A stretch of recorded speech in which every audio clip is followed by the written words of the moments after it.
The heat isn't the only thing that restaurants are dealing with. If you head out to dine this weekend, you will have to adhere to Oregon's new mask mandate and in some cases prove that you're vaccinated. Elise Haas joins us live to explain what some restaurants are doing to cut down on the spread of the Delta variant. Elise?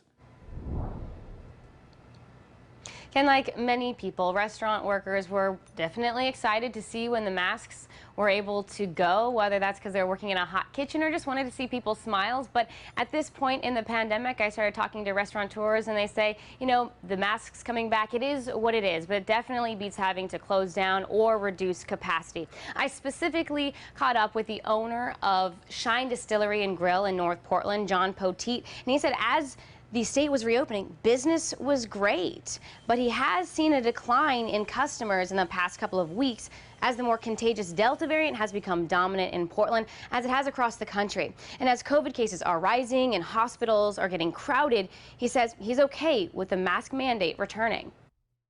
I don't think the mask deters somebody from going out. I think that the Delta variant is going to deter people from going out. The mask is just an inconvenience at this point in time. And if it's an inconvenience that we have to deal with, it's not the end of the world.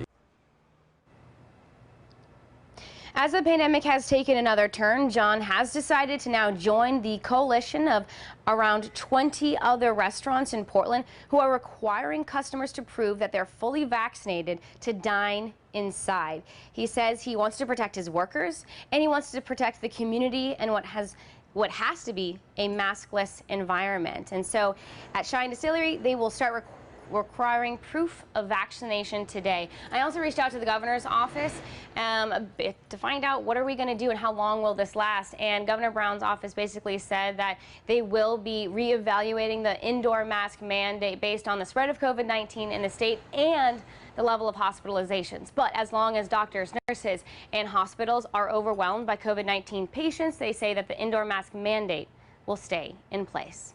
Ken and Travis? All right, thank you, Elise. Fiery rhetoric from the